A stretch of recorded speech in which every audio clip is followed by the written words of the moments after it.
Welcome to the MMA Roadshow, episode number 378. My name is John Morgan. Cold coffee is with me, and shall we just get into it? Happy birthday to you. Yes, indeedy. Happy birthday to you. Happy birthday, cold coffee.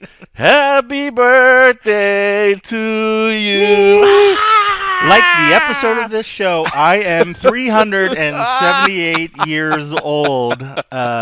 Tomorrow, by the time we're taping this, but by the time a lot of you are listening to this, today. Congratulations, sir. I made it. And because of that, we have broken out. Of course, you have been doing very good in training camp, and you have cut down on the beverage consumption level. If I'm not hanging out with you, I haven't really been drinking. Well, there you go. A wise man. But look, it's your birthday eve. It's basically your birthday. I mean, I'm not going to be around tomorrow since we're hanging out today. We figured, why not crack open a couple of frosty beverages? I grabbed a couple of award-winning Pabst Blue Ribbons out of the fridge. As I thought, you should. let's just have a couple of these bad boys to get the birthday celebration going. To get it started. And then what does cold coffee say? He's like, well, let me check into the old cabinet there and see what we got. And found a little bit of the legendary Duke still hanging around. This is so good. Founders Reserve Reposado Tequila. This is the one that we all lost our minds over because by the end of that night, we got pretty tipsy, but we didn't feel it. But then, like, later on, it was very evident that this shit messed you up. Man, it is so smooth. I was actually a little surprised. I thought we finished it off one of these days, but this is a nice surprise. Yeah. It's a birthday surprise. I've said many times, I love me some tequila. Tequila gets me in trouble, but I love tequila. The tequila buzz is so good, and this one is really, really good. Just to let the residents of Las Vegas know that they can be safe tonight, Cold Coffee has promised not to leave the house. He says, listen, I'm going to get a little tipsy tonight. There's no question about it, but I'm staying home even though I'm celebrating my birthday. There will be no talks of Ukraine. There will be no political fights Nobody's happening. getting knocked out by Kimbo Slice tonight. So ridiculous. I tell you, I would feel a lot better in a fight now after even just 2 weeks of running my ass around as opposed I would back then. But not that I advocate anything, but never.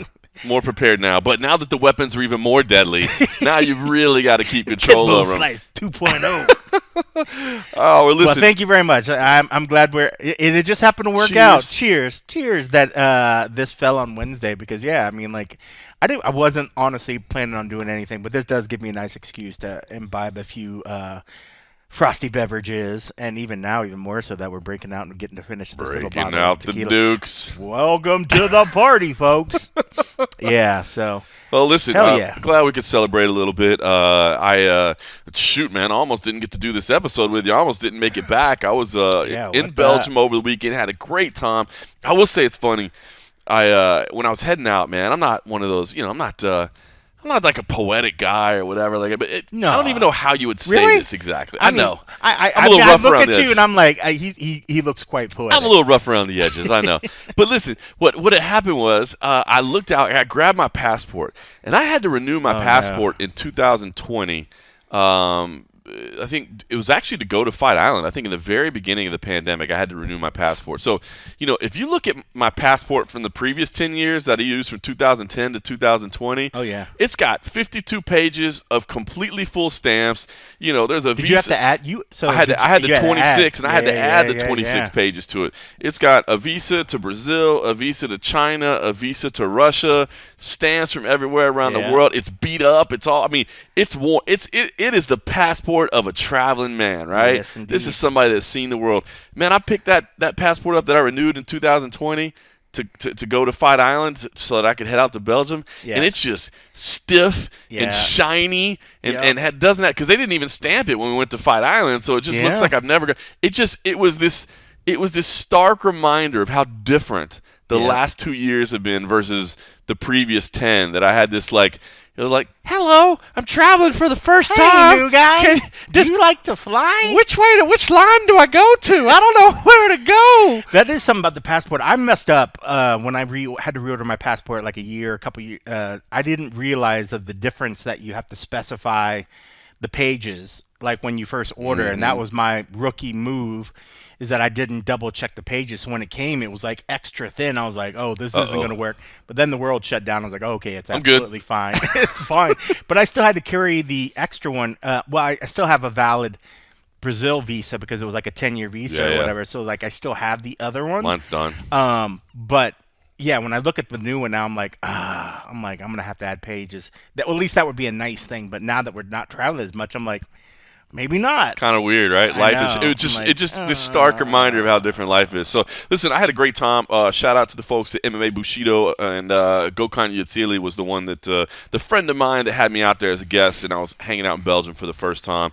Man, I had a phenomenal time out there. Frosty beverages in Belgium are on a different level, man. I can't even tell you how many different beers I had, and every one of them was incredible, man. I mean, just like everything they do, it is cracked up to, man. So if you're a Frosty beverage fan, find your way to Belgium at some point. I had a phenomenal time. So you and Yuri both living the Bushido lifestyle then, huh? I'm living that Bushido lifestyle. I'm not cutting my hair, though.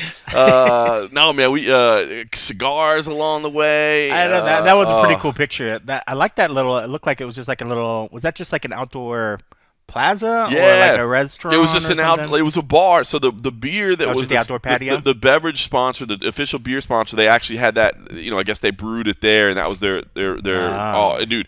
But it was on the corner, this really busy little corner in town. I mean, it was popping, and they put together a little VIP table for us right on the corner, and brought some cigars out there, and. Man, I mean, just, to hit the ground like that, like I was 12 hours in and I'm like, cigar in hand, several beers deep, sitting at the VIP table. I'm like, that's a restart. You just restarted right. Your night right there. This is all right. Now, that's cool. I will say this. Then we got to the hotel, and as is typical of a lot of places in Europe, it didn't have air conditioning, right? So they were in the middle of a bit of a heat wave. So I will say it was a little bit difficult to sleep at night. I am a spoiled American that is used to having my air conditioned down to like 68 degrees at night, my box fan blowing to give me some loud sound, and I was gonna say that helps a lot too, just the white noise. But were you able to open the window to have like the window's open, got a little breeze through there. Yeah, that's it was nice. It ended up being okay, and it cooled off as we were there. Then it was time to go home. then that's where the adventures began, and so it was funny. So when I got there, we were kind of talking about the weekend and what the schedule was and everything, and Gokhan and the rest of his team, they're like kind of like, hey. Just to give you a little heads up, we'll keep you posted on anything we're here. But we're hearing there might be a little bit of a strike at the airport on Monday. So we're not sure what the flight situation is going to look like. It was a Sunday night show. By the way, the show was cool, man. VIP tables only, like white tablecloth. I mean, VIP service, open bar. Did you wear pants? No. That dress code applies to the paying customer, sir. I am an invited guest. I will wear my shorts in here. I stayed in the back a little bit, so I stayed out of the way. But everybody had a good time. But then it was time to leave. Show was fun. Then it was time to leave. So we'd heard about this going in. So late Sunday night. So basically my flight was scheduled to leave, I think, around like 7 in the morning. So we got back to the hotel around like 1. Then we're having a couple frosty beverages afterwards. And As you do. And I was like, I'll probably just kind of stay up, man. If we're leaving at 7, I got to fly home. I'll just do a little all-nighter. And I got a text. United Airlines would like to inform you that your flight has been canceled, but we've rebooked you. You were supposed to go to Chicago. We've rebooked you for 3 hours later. You're going to Washington, D.C. instead. And I was like, all right, 3 hours later, like, well, maybe I'll just get a little bit of sleep, actually. Like, no big deal. I was like, I'll get a little bit of sleep. And then about an hour after that, get another text. United Airlines regrets to inform you that your flight to Washington, D.C. has been scheduled. And there's no, and we put you on something else. So I was like, all right. So now I had to get out the computer. I realized that was the last flight out for them. So I'm like, well, there's nothing they could put me on. So preemptively, I'm like, all right, well, let me book a flight on American Airlines. I got, United is canceled. Let me see if I can get something on American, because maybe it's just limited to them, Right. And booked a flight on American. And American let me buy the ticket, but it never issued the ticket. And it was because that first leg got canceled. So it was supposed to be Brussels to London to, I can't even remember because I didn't even care. Oh, London to Phoenix, and then Phoenix to Vegas. But it never even issued me that ticket because their flights were canceled. Well, basically, I went to the Brussels airport website to see if I could see what flights were going to be available, and up came a message that said, unfortunately, due to a labor strike, every flight. So it is wasn't canceled. the airlines. It was more like maybe say like a ground crew They said that it was affected all of the different security ones? personnel. Oh. So security personnel's on Like strike. No flights their version whatsoever. of a TSA or something. Probably. So they even said, don't bother coming to the airport. So at that point, I was like, all right, well, listen, what are we going to do here? I got to figure out what's up. And everybody was just like, hey, man, you know what? That just means we'll get to hang out tomorrow, man. We'll just have some more beers tomorrow. We'll go find some places to eat. And I was like, nah, man, I'm not feeling good about that. Like, Yeah. I'm having a good time hanging out here, but how do I know that this strike doesn't go to Tuesday or to Wednesday or to Thursday? So I was like, speaking of, is the strike still going on? I don't know. I didn't follow that up because so check this out. So I was like, you know what? Let me. I was like, you know what? I think I'm gonna try to take a train to Heathrow, and there's so many more flights out of Heathrow than there are. I was like, I don't care where I go in the United States. So I went to Heathrow. This was awesome. One of the referees there actually worked for Eurostar as well, so he was able to hook up like a discounted price. So I was like, dope. All right, cool. So took no sleep, took a flight to took a train to Heathrow overnight. Got to Heathrow, went to the airport, walked in, and I was just like, hi. Can you please get me home to Las Vegas? Like, I don't care what the flight path is. I don't care what connections you are. I don't care where you got to put me. Just can you get me home to Las Vegas? And they looked and they were like, guy, I'm sorry. Everything's booked. Like, you're just stuck here. Like, no, we can't. So I was like, upset. But immediately I was like, all right, well, let me see what I can book for tomorrow. And I booked a flight for the next day. And I don't know if I'm supposed to publicly share this travel hack. I don't know. I don't know if I should say this or not. Check this out. And I want somebody that is in the industry that can explain this to me, because I imagine there's some logic behind it, and I get that it's probably like, I don't know. I'm sure there's some logic, and I want to hear what it is. A one-way flight from London to Las Vegas was $2,400. However, if I booked a round-trip flight with the same segment, but a return flight a week later, $1,300. How does that make any sense at all? Yeah, it's ridiculous. It's almost twice the price to go one way when I got it. Anyway, so you know what I did. I feel like it's always sort of done that where for some reason the one way has always seemed like it's been more expensive. I don't understand that. Yeah, it doesn't make any sense. You figure it would just be half. I need half the flight. I need half the flight. Charge me half the price. I don't get that. I would like somebody to explain this to me. So anyway, I'm stuck in Heathrow for a day. I'm a little bit tired because I haven't really been to sleep yet, but I also don't want to just go sit in my hotel room. So I just tweeted out, hey, is anybody hanging out? Like, does anybody in Hounslow want to grab a beer? Unfortunate, because Abby Subban, longtime MMA junkie videographer, Subban? He actually lives in Hounslow, which is out there by the airport, by Heathrow, but he was still traveling back from the Philippines, so I missed him by a day. That's crazy. But lo and behold, shout out to my man Barry, who hit me up on DM and was like, dude. Barry? He's like, I'm around. Do you want to go get some beers? And I was like, let's go. Let's go. And I'm going to say this. Did you just say it like that, or did you say let's fucking go? I think I just said let's go. I think I said let's go. I know. You're probably tired. I was a little tired at that time. I know. That's kind of more my signature, but I think I just said let's go. Shout out to Barry. Barry went hard in the paint, dude. Like, Barry went beer for beer with me for about 5 or 6 hours, and to the point that I was the one tapping out. He was like, bro, let's have. He's like, bro, we got to have one more. And I'm like, dog, I got to go to sleep, man. Yeah. I'm like, I'm hurting right now. English can drink. Dog. Barry went beer for beer with me all That's after, awesome. and not moderately. I mean, we was putting down too. So shout out to Barry. We had a good time. We just sat there and talked MMA. At one point, awesome. At one point, we called you. Yeah. Because I was so surprised when you were like, I missed a video call. I was like, oh, he must have butt dialed me. I was like, why the fuck is Morgan gonna video call me? And I knew you knew what time it was. I was like, it was like 7:45 in the morning. Like 7 something in the morning. Yeah. So I didn't get it till like it was like we had finished class or something. I was like, oh, he's drunk. Well, you were right. You were right. You were right about that. But Barry is like, man, he's like, I've never seen Cold Coffee. I was like, well, I'll just call him right now. We can video call him. You can see what he looks like. I was like, I think he's working out right now. That's so he'll funny. be finishing up his workout. So we did that. At one point, we called his buddy who couldn't make it. I think his buddy, I think if I remember right, and again, I'm not sure, I might not have all the details right. I think his buddy had just tested positive for COVID, so he was quarantining and couldn't make it out. And I was like, well, let's just call him and talk to him real quick, and just like awesome. He was here. So, dude, you might have got lucky. It's funny. I just tried to do a search to see if Belgium, if it figured out or whatever.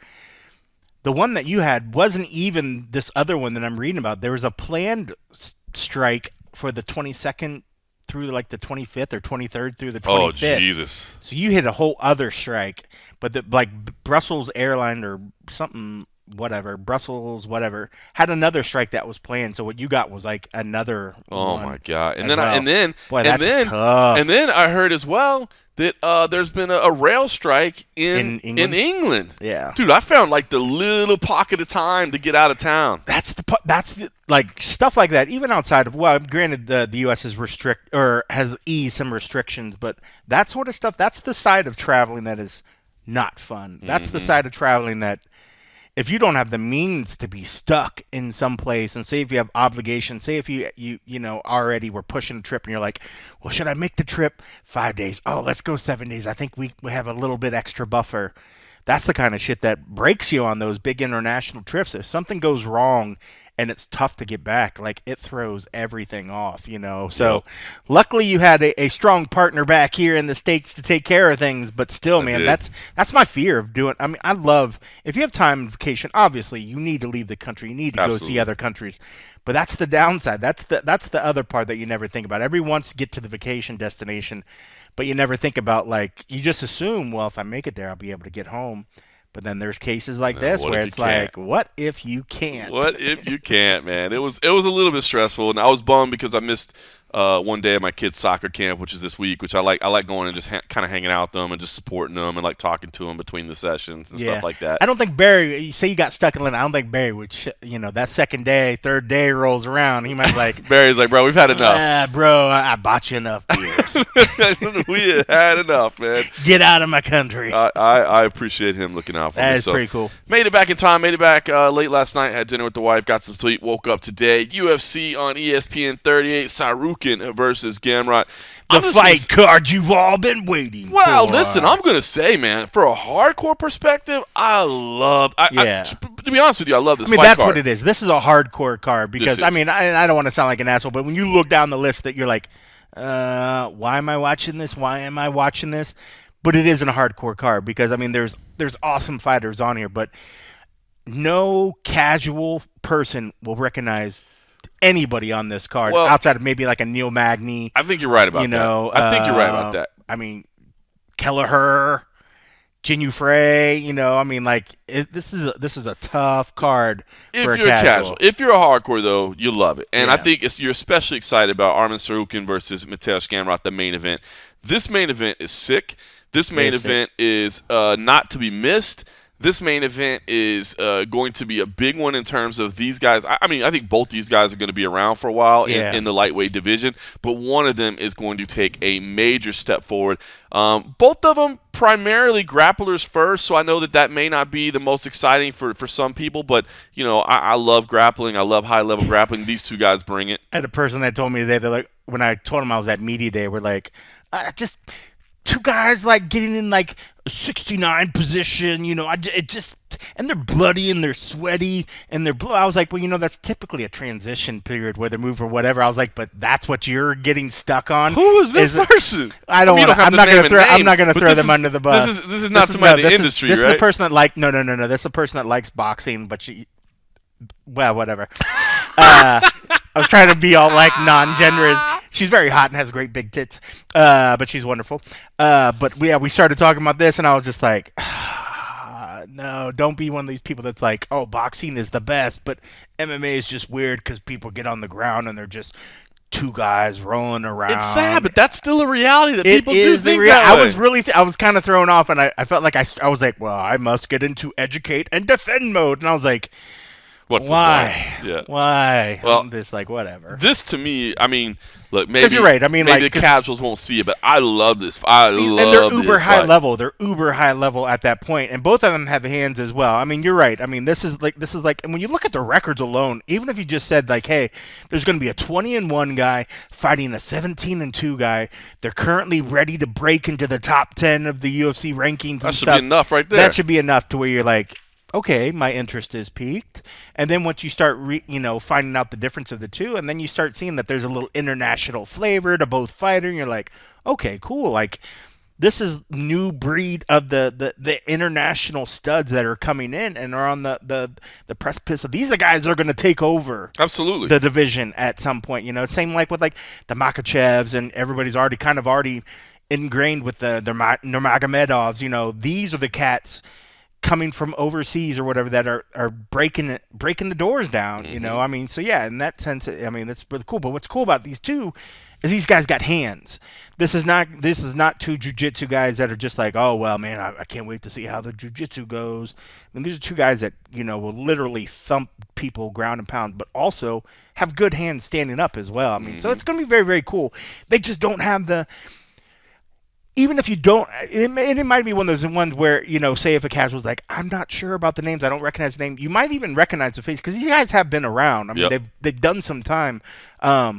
It's just very cool. It's one of those ones that it's for the first time in a while. This is one of those ones where I guarantee you, if you polled 10 people on the streets, this is the UFC fight that's happening. You're going to get a lot of blank looks. I agree. But this is the one right here. This is the one that the hardcores are like, just rubbing their hands together, like, oh, I can't wait. And that's the way I am, man.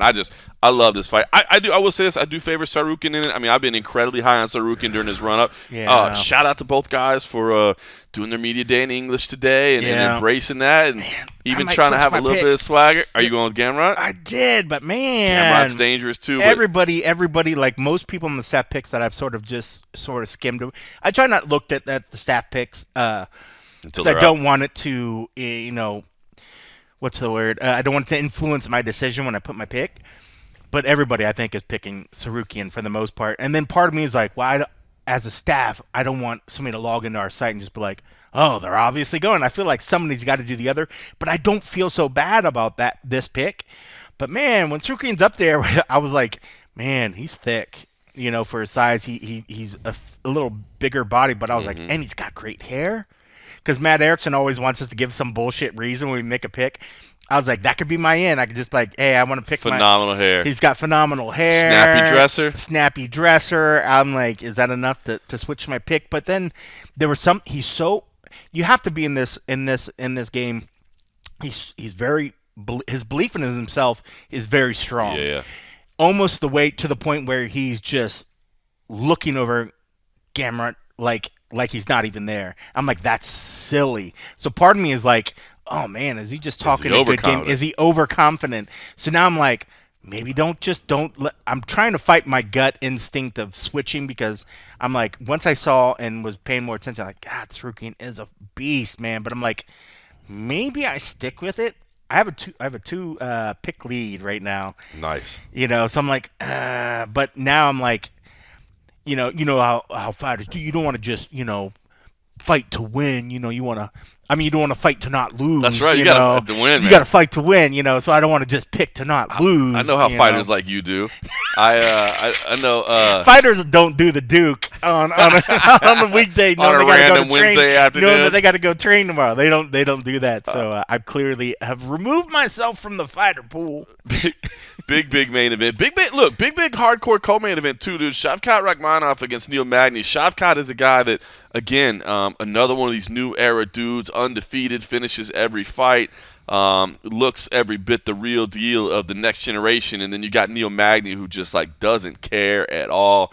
Neil Magny will fight anybody, which I respect a lot. And Neil Magny today, I like it, man. He's kind of embracing this new chapter in his career, right? He's saying, like, I love Neil Magny. God, I always loved Neil Magny. Just like literally just, hey, man. Everything about him. I'll take whatever fight you need, whatever. But, he was mentioning the word marketing today more and understanding, like, okay, he's in this stage of his career now where he still has title aspirations, and he realizes, look, just fighting anybody, anywhere, anytime isn't going to be enough. Even if I rack up the wins, I got to make myself a little bit more marketable as well. And so, he kind of said, I'm not going to be outside of myself. I'm not going to do something that's not me and not my true character. But I understand I got to push myself a little bit more, and that's what I got to do. And I think, I come in here and beat this, this boogeyman that nobody wants to fight. And, I'm willing to fight down in the rankings when nobody else is. Everybody else is waiting for the perfect fight. And I'm saying, give me whoever.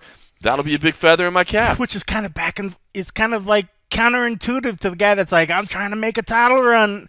I was really not that I was surprised, but I was a little surprised when some of the stuff he was saying, and that's why I finally, I love being able to sit back and not do a damn thing when you're at media days. But I wanted to reach out once he started saying like how he was just rushing to get fights and want to get in there. I'm like, man, you sound like you have a deadline, or you just sound like somebody just wants fight because they want the money. They're trying to feed the family, which we found out he has another newborn. But not a person that's like, hey, I'm trying to make another title run. You figure there would be something more. You're more judicious when you pick those fights. Right. You don't just take anything. He's like, nah, we going. But he's like, we're just gonna fight, But I think he's doing the right things, doing the, trying to market himself. Maybe he'll start doing a little more shit talking or something. But I mean, I love his fight style. I love I love everything about him. I love his career that, he has a military background. I mean, I love everything that he's done. He's funny. But man, I mean, if you're trying to make a run at the title, you figure at some point you gotta stop your other side of yourself. That's just like, I want to fight. I want to do it. Unless you just call what it is and just say, I want to make money. That's cool. Because if you're trying to make a title run, bro, you only get so many of those before at some point you restart the whole queue over. If you're young enough and you have enough physicality, yeah, you could go back through that again, Just like we talk about Glover, After that, it's like, okay, well, how far back does he fall? If he had to start back and say to a point where they're like, okay, bro, well, it might take another 3 or 4 fights to get up there. Do you go for it? Mm-hmm. Or do you say, well, I don't know, We'll just call it. So all these, I mean, one, I do love the guys that still have that drive and say, I'm going for it. Because we see plenty of them. They just want to keep fighting. Like Cowboy, who we love to see Cowboy fighting. Cowboy isn't going out there saying, hey, I'm trying to make another title run. Right. He's like, Joe Lozon's like, I'm not trying to go out there and make another title run. When Sanchez was fighting, I'm not trying to go out there and, not that it's being delusional. I mean, I think you have to have the belief and you have to do that. And Neil has shown greatness in a lot of fights, but we've also seen where he's got to those big fights and he's faltered. And I guess I'm glad that he's got the belief and he's trying to do it. But man, there's a part of me that's like, is that realistic? I mean, is it maybe just better to just start swinging the other way, and just saying, bro, I'll just take anybody. I'm ready to destroy anybody. Nothing wrong with that. There's nothing wrong with that. And you get the fights and you can still talk shit and have fun. I mean, I don't know. I just, at some point, is it more realistic for them to maybe not set themselves up for something later on where they feel like, why aren't I getting the push for the title? Mm-hmm. Where it's like, well, bro, everybody else is going to realize that you're not going to get past the hump once you get to that hump, And he already started saying, today when he was like, I don't mind that some people say that I'm the gatekeeper. We've been saying that not we personally, but people have been saying that for years with him, that Neil's been that watermark. A respectful version. I mean, like, at this level, one, people make it to the UFC, like everybody says, everybody in the UFC is tough. Everybody's a tough fight. But if somebody starts saying that you're the gatekeeper, I would say your first instinct shouldn't be like, that they're immediately saying that, I can't make it to the title. What they're saying to you is that you're the bar. Yeah. They're looking you as like where people are going to measure themselves against. They don't get past There's nothing wrong with that. If they can't get past you, they're not even in the conversation. Yep. And that's not saying that you can't get there and you can't get back up there, but they're at least saying you're the watering level. You're the level where everybody's like, bro, if you can't make it past this fella, stop delusion, right. Don't be delusional, So there's something to that, but regardless, I love Neil, and I thought his energy was incredible. I had to go back and look because I was like, is his hair new? His hair was like that last time. Last time out, yeah. I felt like his hair was a little, like the rest of us old folks, was receding a little bit more. But then when he said about he had the newborn kid, I was like, I get it, bro. I get it. That's funny. But yeah, I can't say enough about him. I could talk about him forever. He's another cat that even from my time in the UFC and my time outside the UFC has treated with me with the same respect, and just like most of them are cutting weight. They don't want to do interviews. They don't do whatever. But if there's ever a cat that shows up and does it with a smile and gets through it and gives you like good answers and doesn't give you attitude, it's Neil Magny, man. He's a professional. He's a classy professional. All class. That's it.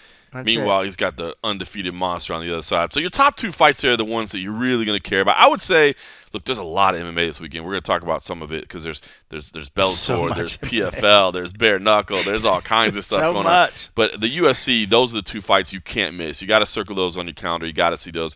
Josh Parisian versus Alan Baudot at heavyweight. Baudot is trying to get himself onto that Paris card in September, so it's a big fight for him. Meanwhile, Parisian really open and honest about how stressful his run has been so far, and he's kind of found a way now to make money outside of the UFC, and so that now this is his side gig that's more fun. He believes that the removal of that stress is gonna allow him to perform a little bit. Definitely worth checking out if you want to hear his side of it. That's out there from today's media day. Thiago Moises versus Christos Giagos, a couple guys that have some losses, but if you look at their losses to really, really talented guys, man, so that should be a good lightweight scrap. Nate Maness versus Umar Nurmagomedov. Umar looks every bit the real deal as well. The betting line is insane, man. I mean, you're seeing up there it's like minus 1,000 against Nate Maness, who's got an impressive career record as well. But it just goes to show you, I think, the belief in that Nurmagomedov name. But I think that could be a fun fight. I mean, I would pick Nurmagomedov as well, but the line is a little bit wild to see. And then the main card kicks off with Rodolfo Vieira versus Chris Curtis. Rodolfo Vieira, the lifelong BJJ champion, and now making his way into MMA. Who it was funny because I thought looked really relaxed today at media day for the first time. He was like, "No, I'm nervous as hell." He's like, "I hate giving interviews in Portuguese, much less in English." He was like, "I'm super nervous," but that's pretty cool. He looked relaxed. It was funny, but then there was still looked relaxed. It was like, "You're saying you're what?" But I was like, "Bro, you look cool as ice up there." Well, you're faking it really well. But then there was Chris Curtis, I just think this guy is an absolute blast. And I feel like the more and more he gets comfortable and open and honest, the more you really see this guy's personality and how fun he is. So such a fun interview today. Had to share this. This is the action, man. Chris Curtis. Chris, you got the 7-fight win streak, I believe, 2-0 in the UFC. I mean, what's the feel like for you right now after all this time to be on this run that you're in right now? It feels great. Oh, shit. I guess I should pick up the mic, shouldn't I? Yeah, it feels great. Besides the fact that, we're going to punish you by giving you the next biggest guy in the division. Like, I get Phil Halls, who's already giant, and I'm like, oh, he's an even slightly bigger man. I'm like, thanks, guys. Like, could have been way smaller people for me to fight. So thanks, guys. That's funny. How do you see your career right now? Like, do you fight with a chip on your shoulder, thinking like, why the hell did I have to wait so long to get here? Or are you kind of just trying to, enjoy the moment and be like, hey, man, the persistence paid off? I just got to not have a chip on my shoulder, man. I think I fought a long, long time with a chip on my shoulder. And unfortunately, it makes you do dumb shit, make dumb decisions in the fight. So at this point, I'm just trying to enjoy the fact that I'm here and I've got more experience than most. I might as well just put the good use. That chip, it does suck, but at the same time, it's giving me an advantage, I feel like, against most people. That it took me a long time to get here. I've had a lot of fights. I've had a lot of things go my way, had a lot of things not go my way. So I got here late, but at least I got here experienced. Nice. April, we were supposed to see you then. We didn't get a chance. I guess, can you lay out what all happened there? Oh, yeah. Was it 2 weeks out, 3 weeks out? One of my last sparring days. Not doing anything weird. I threw a body shot, and my sparring partner, Greg, happened to throw a kick. And he just shattered my wrist like kindling. Yeah, man, he fractured it in 2 places. So I was like, okay, it'll be good to fight, right? And the doctor's like, no, it's not going to be good to fight. And we were trying to convince him that it'd be okay. It'll be fine. And he's like, that's not how bones work. So it's very unfortunate.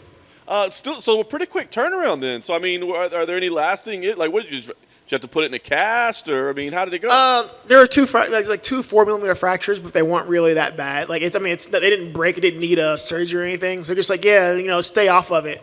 Which don't train for a few weeks, it'll be fine. So naturally, I trained the next day, and I never stopped training. So it's been a little achy, but it's finally to a point now where it's good. I can throw punches.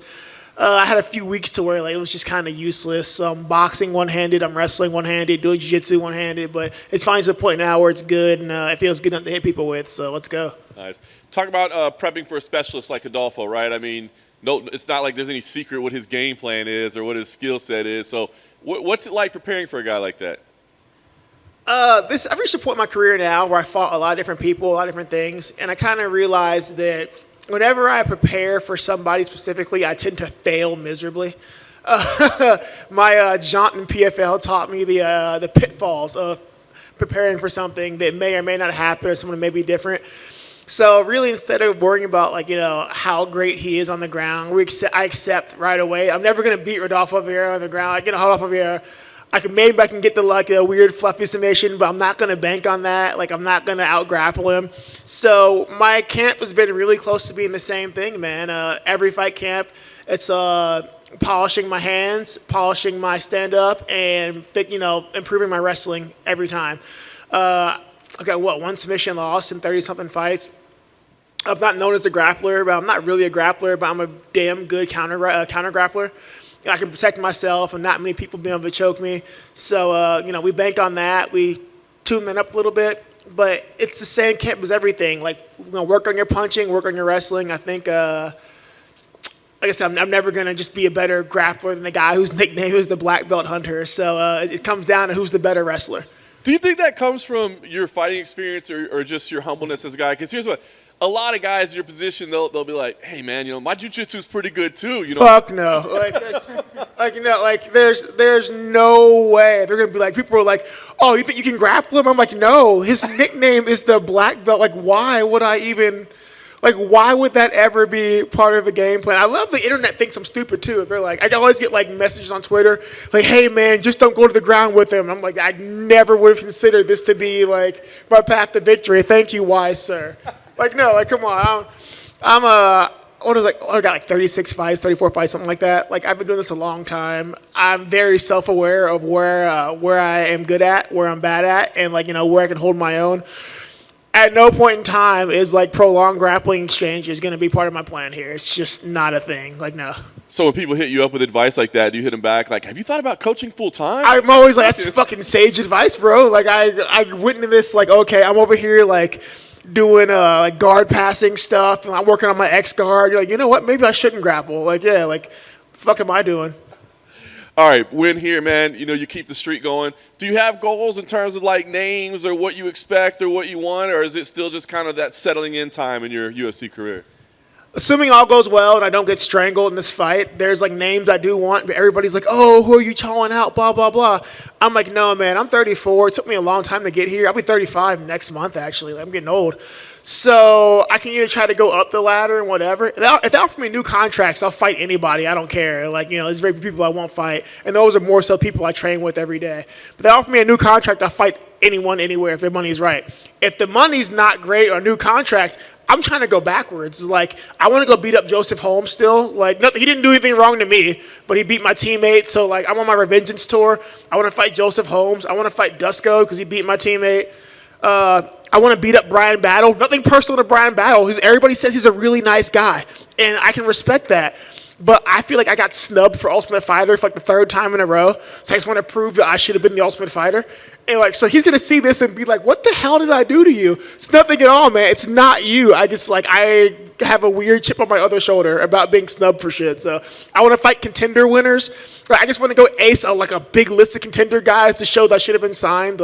I am petty as hell. My other nickname is King Petty, and this is the shit I think about at night. I love it. Last thing for me, as you said, it's no surprise. It's going to be your striking against his jiu-jitsu, right? So knowing that, what type of fight do you think we see? Is this a little bit more, maybe a little bit more tactical, a little bit more moderately paced because you have to be careful of the grappling exchanges, or do you still go out there and be the guy that you are, the exciting fighter that you are? I have to go out there and be me, man. Once again, PFL taught me a valuable lesson in trying to fight a way that's not conducive to the way I think and the way I feel and react. And you can have a smart fight, which is fine, but at the end of the day, if I'm just sitting there waiting, not wanting to engage, he's probably just going to run me over anyway. So I just got to go out there, trust my wrestling, trust the work we put in, and just take it to him. That's the way I win this fight is I can't hang back and just let him, rest. I got to go out there, put it on him, take it to him. So, I'm either going to win spectacularly or I'm going to fail spectacularly. But either way, I'm going to go out there doing it as me. Hey, Chris. With a new contract, are you going to do Chris King Petty Curtis? New nickname? No, it's anyone that knows me just knows that I am King Petty, man. It's one of my myriad of nicknames where I spend way too much time thinking about useless petty shit. And they're just why do you even think about this? I'm I don't know, man. I blame my mom. Like, my mom's a really petty woman as well, so that's who I got it from. Oh, my mom's Queen Petty. Actually, she's Empress Petty, as I call her. Like, yeah, she knows it too. So I inherited it from my mom. I'm just this way. I don't know. What's up with everybody dissing Nickelback? Bro, Nickelback did nothing wrong, and I don't care who you are. Like oh, they suck. Like, sure, a lot of bands suck, okay? Like, they get far more hate than anyone because it's cool. And I figured it out. You know why everybody hates Nickelback? Because there was a time when people my age, maybe a little bit older, were going through some shit in high school. Your girl dumped you. Your parents didn't understand you. Nickelback was there for you. And you don't want to be reminded of that person you were when you were at your lowest. That's where the hate comes from. It's totally understandable.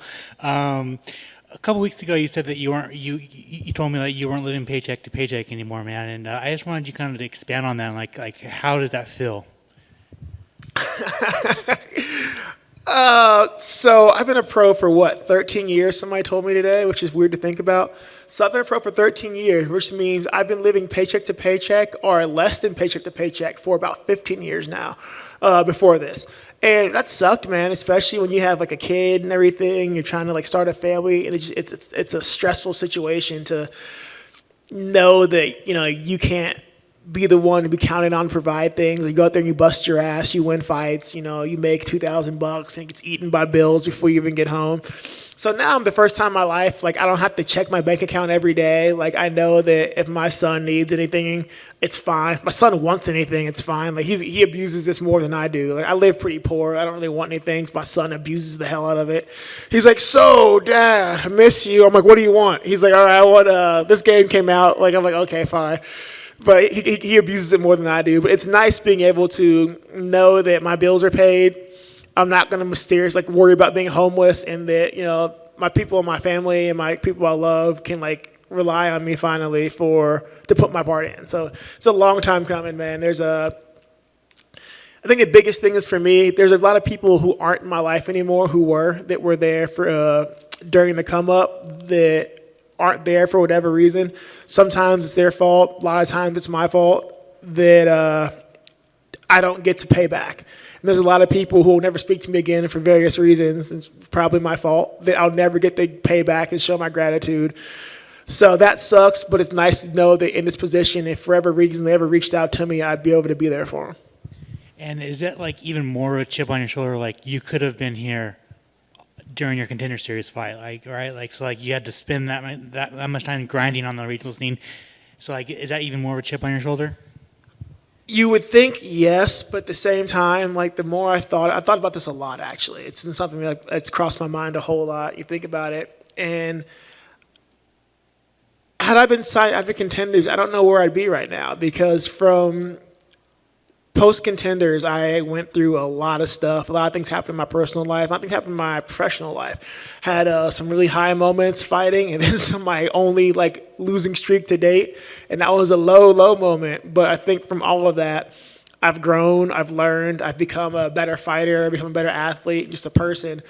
And I don't know, man. Maybe I would have got signed and fucking got stomped out immediately. Like, who knows, man? Like, so I tried to think about it. Like, it's one of those things that just keep me up at night. But now I just convinced myself I would have been signed, and then they'll be like, hey, by the way, go fight young up-and-coming Kamaru Usman, and then I got my ass kicked. So maybe it worked out for the best. I have to believe that. And then finally for me, fantastic beard. When are we going to start talking about Chris Curtis having the best beard in the UFC? So I need to actually like comb this out, because I just got it trimmed up. But if you guys can see it, it's literally like, another 2 inches of beard length here. So I need to straighten it out for the fight, because I'll give it, Julian Marquez has a beautiful beard, and I hate him for it. Absolutely hate him for it. He knows that like I have beard envy. So I need to like show up on fight night with just this beautiful combed out beard, like gloss, like just glistening, because I absolutely hate Julian Marquez for his beard. That dude has a beautiful beard. Like, it's manicured. It's very, he's got like moisturizers in it. I'm like, oh, you motherfucker. Like, Thanks, Chris. That's King Petty right there. I can't, I don't know why I'm this way. I really don't. I wish I did.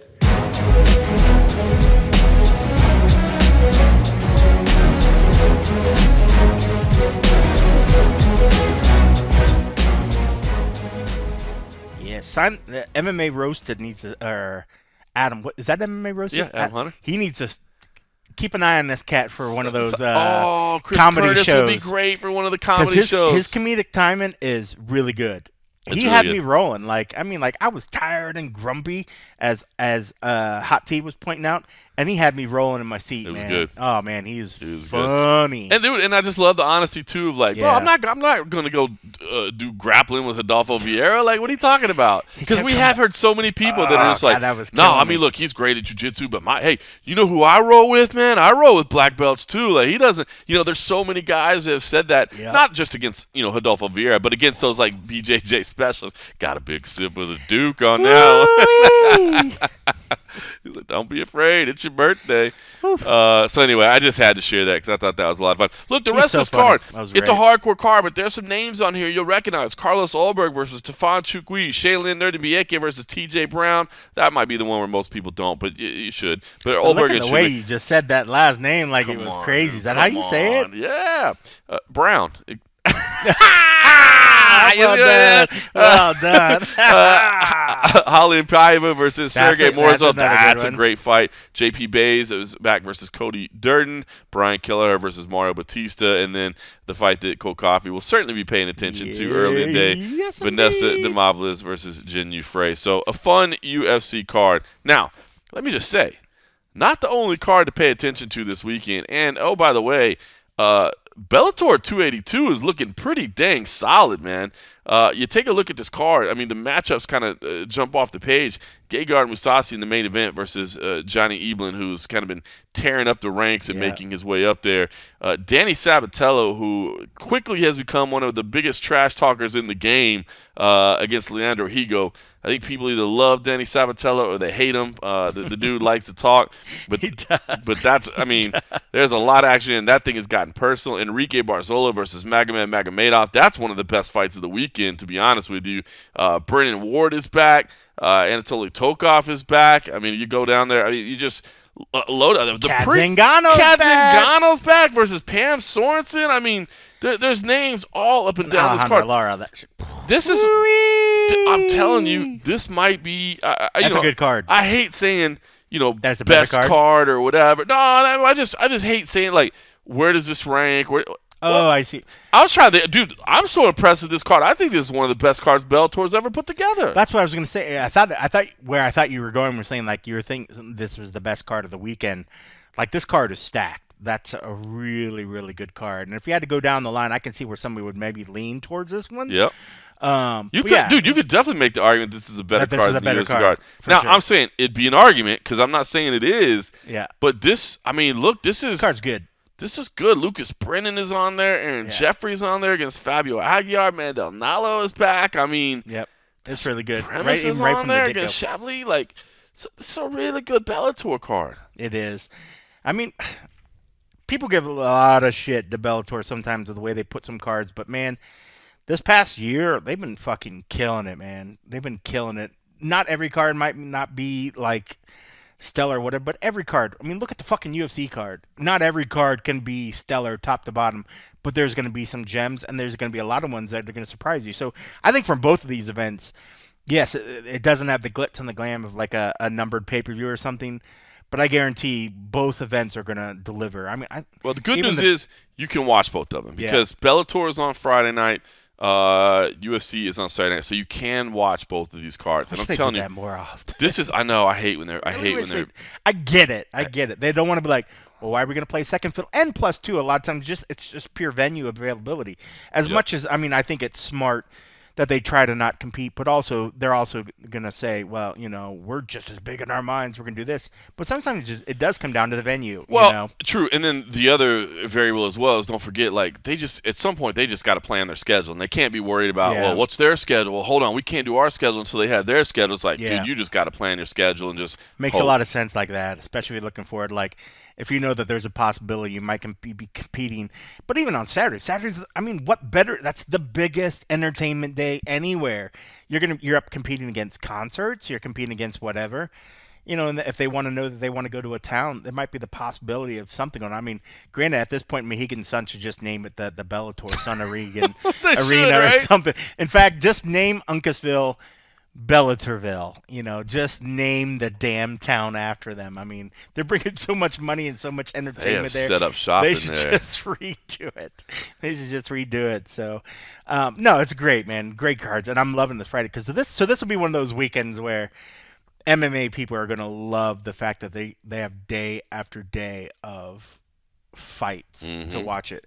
This is also the day where you have friends like me that are casual that don't understand what I'm watching for 2 days in a row. They think I'm just watching dudes sniffing other dudes' crotches. Wow. I like a good crotch smell.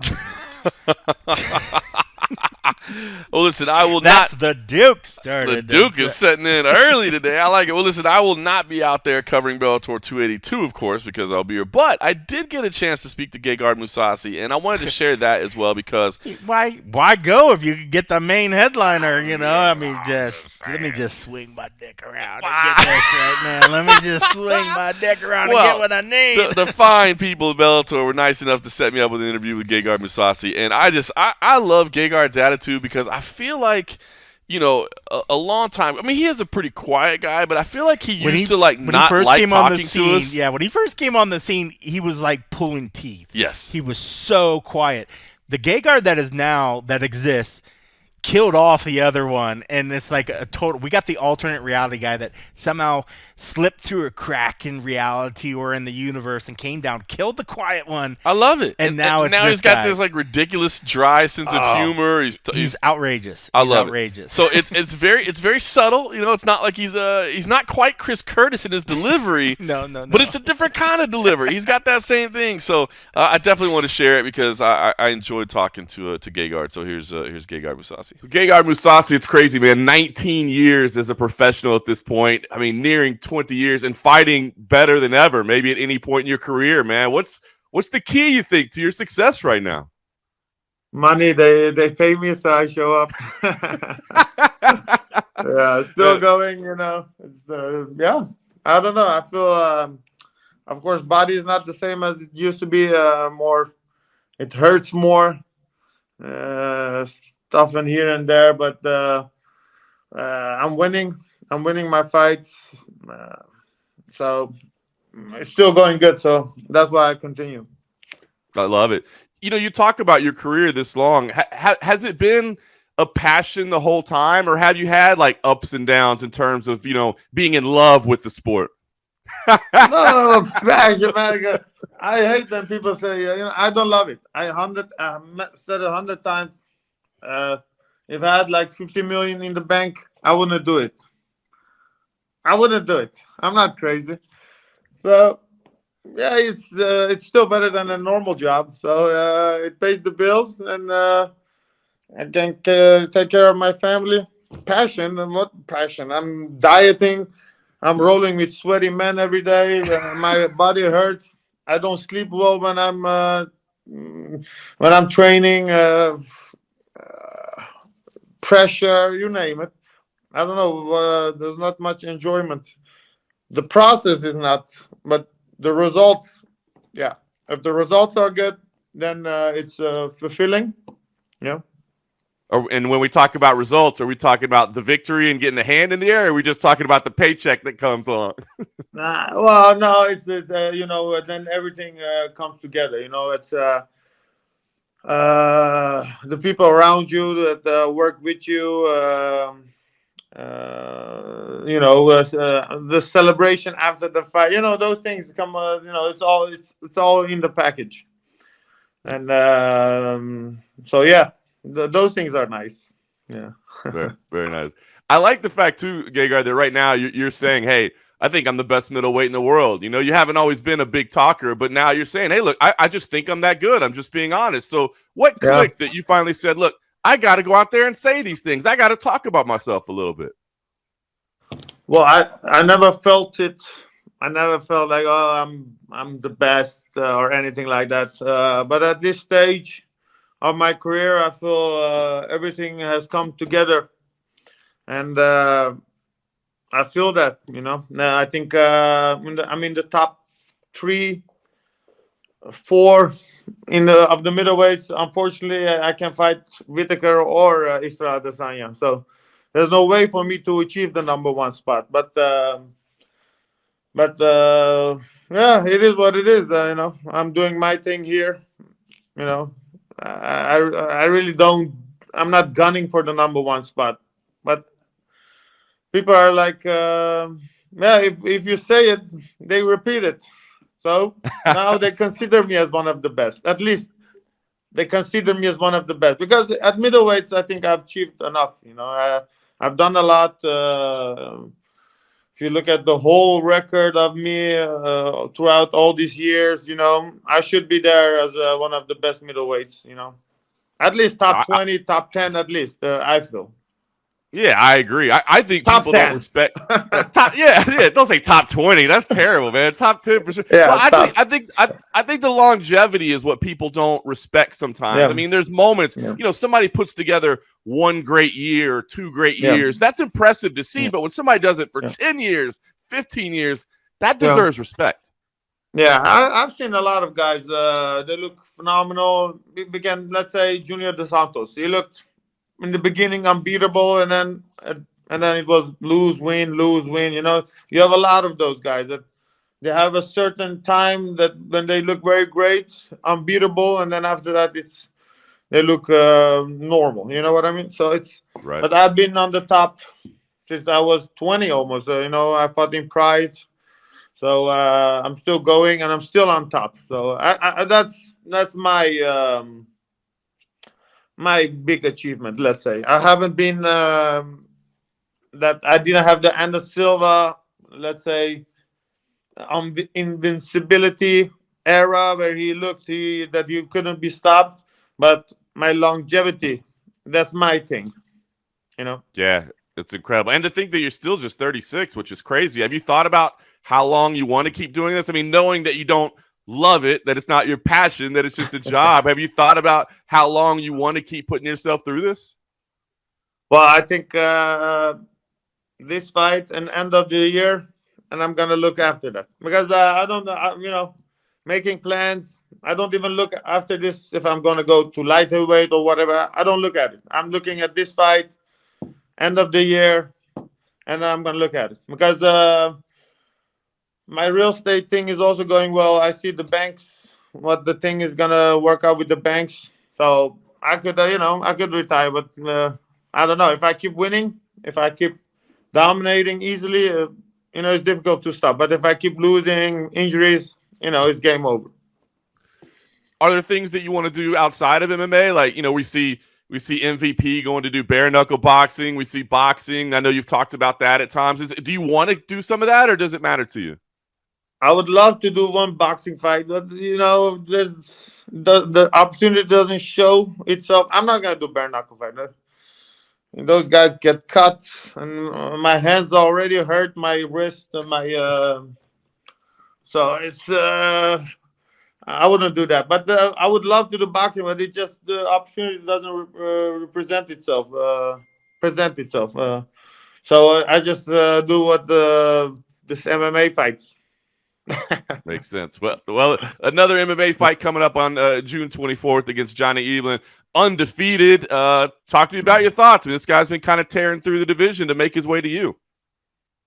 You don't know. I don't know. To be honest, there's a lot of things I haven't seen from him, but he's not. He doesn't present something new I haven't seen. He's more. His stand-up is not wow, or his cardio, or his ground and pound, or his jiu-jitsu.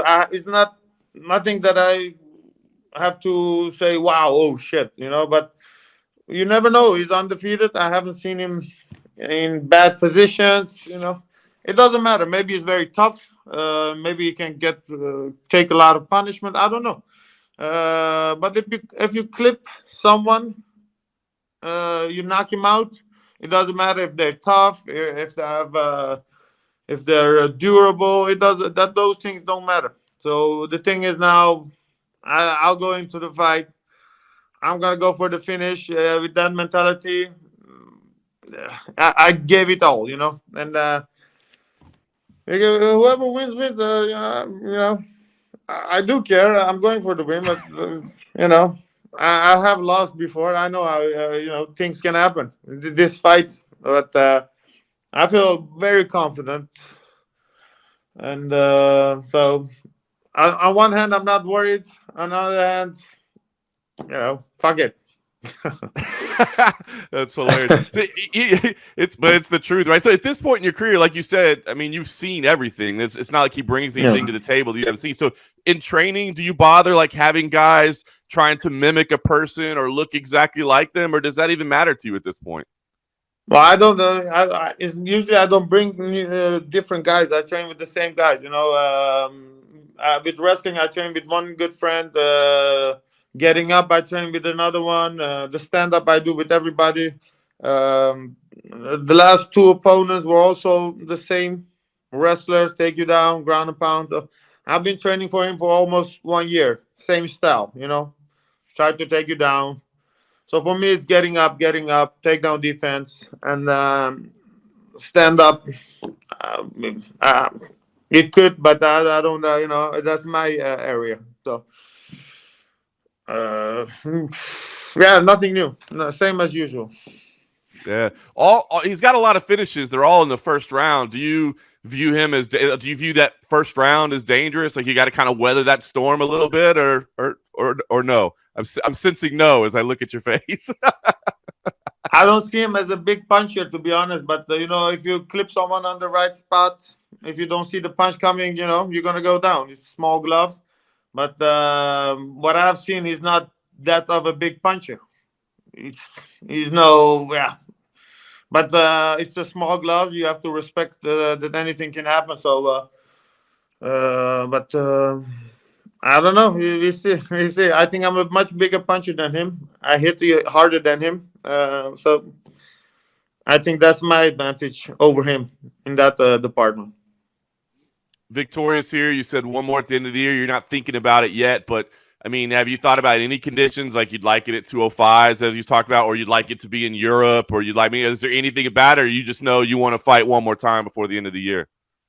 Well, they said 3 fights this year. I thought Joe Romero is a candidate, but he's fighting Melvin Manhoff September. Corey Anderson versus Tokov. I don't know what.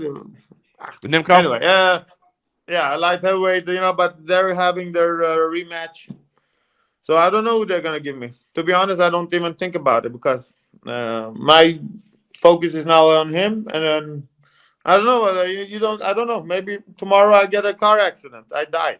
I don't give a fuck. Why should I worry about what's next after this fight? So I'm looking at this guy, and after that, we'll see. But I would love to do boxing. Let's see to see if it's possible. But even boxing, I don't know who I would fight. These guys, Jake Paul, everyone wants to fight them. That's not gonna happen. You had Anderson Silva, which I wanted, but doesn't look that's gonna happen anytime soon. Also, we'll see. I'd love that. You and Anderson would be a great fight, right? I mean, two legendary MMA names with boxing. I think that'd be a phenomenal fight. Yeah, I think so. He does well in boxing. It looks good. He's done really well. Yeah. So it's not like it's an old man I'm fighting. He looks good in boxing. So something to think about. Yeah. Well, you laid out the scenario, right? Like all the names in Bellator seem to be kind of tied up right now. So it's not like you're saying, I don't want to fight Bellator, but it's got to be a fight that makes sense. So maybe that's the one that makes sense. Yeah, I think, I don't know. It just my name is not that I can have demands. I just have to sit and say yes. So who knows? We'll see. After this, maybe light heavyweight. Maybe then I can push for certain things. I love it. What's the real estate that you're doing, Gegard? Are you investing in properties? Are you out there as a broker? No, we're still, we buy anything we can if it's profitable. But the loans have come to an end, so I refinance. So I think I'm going to do well after this year. No, I'm not a big spender. For me, it's more than enough. Me and my family can live. So after this year, I really can stop. I can't stop even now, but I still want to do fun stuff. Yeah. little extra money in the bank as long as you're winning doesn't hurt, right? No, definitely. Yeah. Awesome, man. Well, Gegard, I appreciate the time as always. We don't know what the future holds, but I guess let's talk about June 24th. Final question. What do you see? Is this a fight that gets done quickly? And I mean, you've been tearing things up lately. Is this another one that you go get it done quickly, or do you think this undefeated kid is going to push you a little bit? I don't know. Vandervoort looked confident also, but it's if I hit him, I think let's see what he's made of. He could give me troubles, but I don't think so. Because I do the things that I do now in training. People cannot hang in there with me. And training with wrestlers, heavyweights. I'm training every day with heavyweights. I can hang with heavyweights. I can hang with this guy. But we'll see. I think 2 rounds. 2 rounds. There we go. Now we're talking. Much respect. All right, Gegard. Always a pleasure catching up with you, man. And best of luck. And we'll see what the end of the year holds after that. Yes. More money. That's what I was going to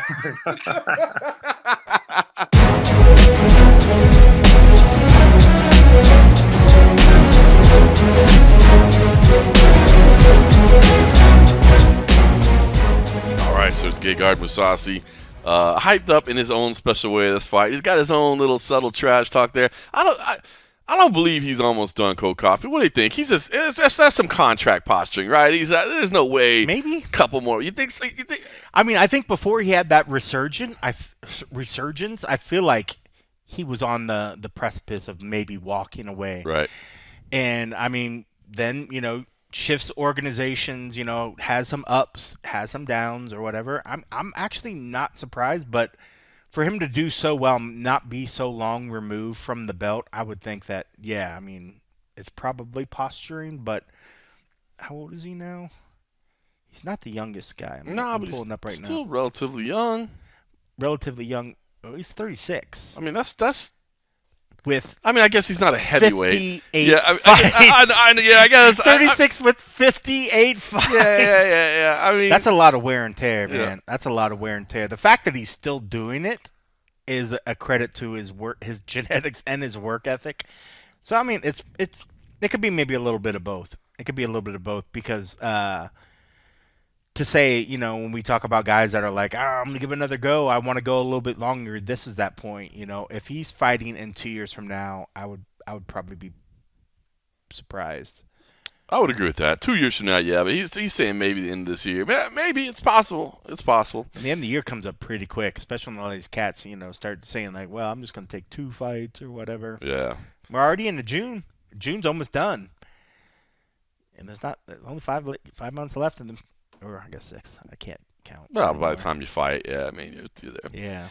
All right, so here's what it will go up against, and that is PFL. This is the second week of the second half of their season.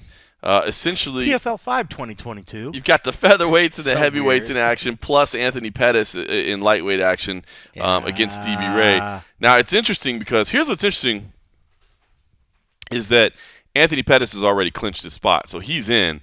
But Stevie Ray could earn his way in. So you wonder if maybe, will Pays the fact off that to the side and says, "Hey, can you just drop down, bro?" I'm not about I'm not about to throw my conspiracy theories out again for PFL, but but it's just interesting. Like, how will that affect things? Like, does Anthony Pettis kind of cruise a little bit, knowing that it doesn't matter? Whereas Stevie Ray would still need a finish early on, which I don't know that that's necessarily going to happen. But if he could get a second round finish or a first round finish, he would oust House Manfio from the playoffs, and he would sneak in. So there is at least a possibility that if it was a third round finish, then it's going to come down to some tiebreakers. So, but a first or a second round finish for Stevie Ray, and he can get himself into the playoffs. I mean, Stevie's a stud, but I mean, like, it's a tough out. Even like we said, like, even if somebody wanted to do somebody a favor and take it easy on him, they still don't want an L on the record. Right. It's not. He's like, bro, I feel for you. I feel for you. If anything, you're going to get lucky and get a decision on me. You're not going to knock me out, and I'm going to not let that happen. But nobody wants to take an L on their record, and especially Anthony. I mean, I think people have had a lot of questions of where he was and where he still fit in things. I think he probably wants to be dominant as well. But knowing that especially their format and this sort of tournament format, you have to be able to keep something in the tank, So I think he probably gives as much as he needs to secure a victory. But what's the incentive to go out and go ballsy crazy every round 100%, trying to go for that knockout unless you feel that dominant. Maybe this is one of those fights where it's like, bro, just fight to win because you're going to need it in time in your next fight. You already know how the fights are sort of laying out. Just win, as, easy as you can. That's not going to be easy with a guy like Stevie Ray, but you got to save something in the tank. And that's what's kind of unique about this format as opposed to others that are like, man, I want to win. I want to get to the title. I want to go whatever. You're fighting to try to make an impression. You're already in. He's already in. Yep. He already knows he's on to the next level. So that kind of changes what you have to bring to a fight. And maybe that's kind of good. Maybe it's a good thing. Maybe it's a bad thing. If you know that, hey, bro, you just need to get a win. And you're moving on you're already on to the next step, Save your body. For the long game, you know what your next sort of steps are. Whereas if you don't know what's going on, you don't know that you made it on to the next level. You're going to give 110%. You might blow out. You might blow your load quick, and then So I don't know. There's definitely some more gamesmanship in this sort of format than something where it's a popularity game. Yeah. Which is kind of what the UFC is. I love the PFL format. I really do, man. The season format, it's pretty cool. I like it a lot, man. And it's because of that you can see exactly what goes on. So I did. All right. So listen, that's going on. And then on top of that, you got BKFC on Friday night as well. So, Friday night is insane. You're going to need like 3 screens of action. The main event is Luis Palomino versus Elvin Brito. But you got Jimmy Rivera on there making his BKFC debut. That's a name you want to tune in for. Yeah. You got Beck Rollins against Britton Hart Beltran. Rematch there. I know you love Beck Rollins. Yes, I do. We've had some good times with her over the years. She's always fun. Britton Beltran, by the way, if you want to see an interview with Britton Beltran, I interviewed her early last week, and she was talking about this fight. She had to pull out of this early. I had to reschedule this. And just to put it bluntly, man, it was deemed a medical emergency, and I was like, hey, don't feel like you have to get into this if you don't want to. Medical emergency is pretty vague, but if it's private, feel free to keep it private. And she was like, no, I'll talk about it. I had a miscarriage and went to share everything. And then not only the difficulty of a miscarriage, which of course is devastating for any woman, it's trying to start a family. But then it happened right before her husband's, Joey Beltran's last fight in which he got knocked out. And so she feels like this added degree of guilt because she thinks that like she messed with his head before the fight. Oh, good and Lord. And I'm like, tough. that's a lot of baggage you don't want to take into a fight. It was funny because you're in an interview and I'm literally trying, you're trying not to get too involved in an interview, but I was just like, look, personally, I hope you can release yourself of that. Like that's not your fault. You know what I mean? Like you can't feel guilt because of that. So, but there's a lot going on there for her. If you want to check that out over on the MMA Underground YouTube channel. That's deep, man. They already go in with enough possible self-doubt or whatever. The last thing, that's like crazy real life shit. That's the kind of shit that just can cripple you outside. Any occupation, but let alone go in there one where you're fighting for you're fighting literally. Well, I want to say fighting for your life, but you're not actually fighting for your life, but. Dude, shit. It's tough. Shake that shit off. That ain't you. It was one of those things too. I was talking to her and I was like, man, I think I'm glad that you're sharing this because I think it's one of those things where you need to be able to talk about it. You need to be able to talk about it for her to just release herself of that, but then also for people to understand like. There's so much stuff that goes on in these people's lives that they come in and have a bad performance, and you look at it and you're like, you suck, or you're this, or you're that. Why'd you miss weight? Yeah, and then dude, bro. And these people that like message fighters and stuff and tell them about stuff, it's just bizarre. But I know nobody that listens to this show does that because they're obviously, like as we said before, the best looking. The kids are very, very smart. They're wise beyond their age. Nobody would do that stupid shit that listen to the show because that's class A #1 stupid bullshit. Yep. Like you're just a piece of shit human being if you're gonna do something like that. Especially when you don't realize that they're going through stuff like that. Yeah, because everybody's going through shit. That's why that's like goes back to the whole. I'm not a religious person, but somebody's like you don't until you walk something in somebody's shoes, until you walk in their shoes, until you don't know their story, don't assume that you know or that you know what that person's going with. Everybody has their own issues. Everybody has their own battles. You know, even though this sport is an entertainment and this sport is glamorized and we see so much of these fighters, we feel like we know them. You should never feel comfortable enough to ever talk about this sort of shit, especially something like this. I mean, granted, it's one thing, you know, with even the weight. I mean, if you want to have displeasure, that's cool. Just fucking say it to yourself. Say it to your buddies. Don't at the fighter. Don't at the team. Don't whatever. Like, because you seem like a complete fucking douchebag. You don't know what's going on. I hate it, especially when somebody like comes at, you know, when some of the female, you know, they either hit their period or whatever. Somebody's like, why couldn't you make weight? The guy next to you is making weight. And it's like, just fucking die, dude. Like, you're fucking stupid, you know? I mean, but you're right. I mean, maybe that's a better message is that, I mean, there's always going to be people that will have issues or displeasures, but it's that step of taking it to the fighter. That's not your job to take it to the fighter. And why do you feel that you need to tag a fighter? Why do you need to whatever? If you're upset about it, okay. And you just need to vent about it, okay. Don't at the fighter. Don't at the team. Don't DM them. Don't DM them. And like, who does that? Yeah. Just because the platform allows you to have a form of communication, that form of communication and that connection is much tighter than you would ever have in real life. So don't take that for granted and don't think that that's your right to do that because this technology does it. Does it allow it? Yes. But does that make it right? No. Have some sort of common decency, you know. I could write the White House right now and tell Biden, hey, you need to do this, this, this. Should I? Probably not. Do I have the availability to do it? I do. Well, and truthfully, is Biden never going to see it if you write the White House general address? But these people's personal social Their personal medias, social, they're going to see it. It's so shitty. And I don't care who you are. It bugs you. You know what I mean? It's shitty. It bugs you. Come on, man. You're like, do you want somebody to like, because now I want to troll your mom and be like, how did you have this kid? You don't want me to troll your mom because you're a dickhead. But I will. All right, listen, it's a busy week in combat sports. Just say if you like what you listen to, do us a favor, will you? Make sure you're subscribed, first of all. If you're not subscribed, not be after subscribed. That rant right no, there. After that rant right there, be subscribed. Because we know if you're subscribing, you're not that douchebag. If you're that douchebag, I'm going to tell you right now, unsubscribe. There it is. You know what I mean? Take your money because you're a dickhead. But if you like what you listen to, subscribe to wherever you're listening. We'd appreciate that. If you want to give us some rating, if you want to give us some reviews, we'd appreciate that. That helps us grow the podcast. It's been proven that if you subscribe, your kids get better SAT scores. I'm just saying, the data's there. The numbers are there. We can crunch the numbers and prove that their college entrance scores go much higher. Our analytics team has the data. They do. Our analytics team has the data. Don't make us reach out to them. Shout out to the analytics team. Don't make me at them. They're working hard behind the scenes. We really want to appreciate them.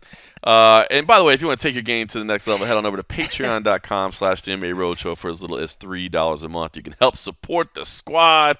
We really appreciate it. You get exclusive access to the and-a-half episodes where we wrap up every UFC episode. Cole Coffeyman's sitting in on a few of those as of late. I know. I'm surprised we didn't lose people after that. They're like, man, we just want Morgan. Just want to hear Morgan. Just want Morgan on there. You can reach us very much directly over there. Sometimes my social media gets a little bit loaded down. Well, I'm going to say, if there's ever a benefit, like if you're part of the Patreon, you have access to a direct message line inside the program as well. I mean, like, we got you. Your family. Like, you send a message, we're going to respond.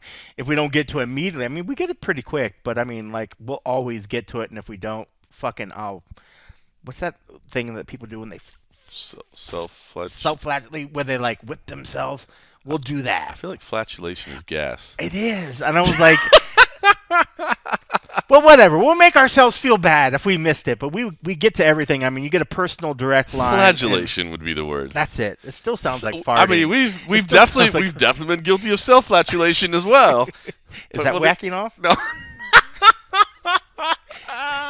or so that's still the farting? That would still just be farting on yourself. Yeah, I fart a lot. Wow. And if you think we're idiots, go ahead and listen to us anyway. We'll do the best we can. Good to be here. Glad to be back in the good old US of A. Had a great time over in Belgium.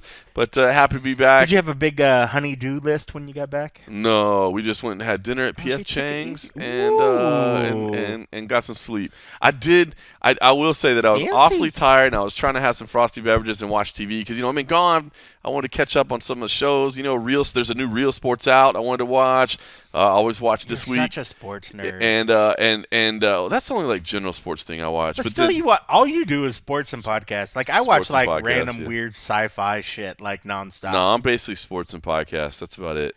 And then, but yeah, I was basically like falling asleep on the couch. She was like, "Will you just take your ass to bed?" And I was like, "Because you started snoring." And I was just like kind of struggling. Like I was doing like the trying to stay awake thing, and she's like, "Just take your ass to bed. Just take your ass to bed." So I did.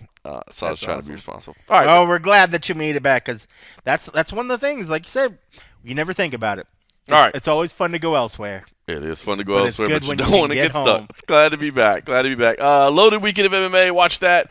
I'm actually going to watch Bellator and BKFC and PFL on delay because I'm going to go to the Las Vegas Lights game on Friday night. So if anybody happens to be in Las Vegas and wants to go hang out, I'll be in the pitch side pools, bro, with my feet chilling in the little kiddie pool.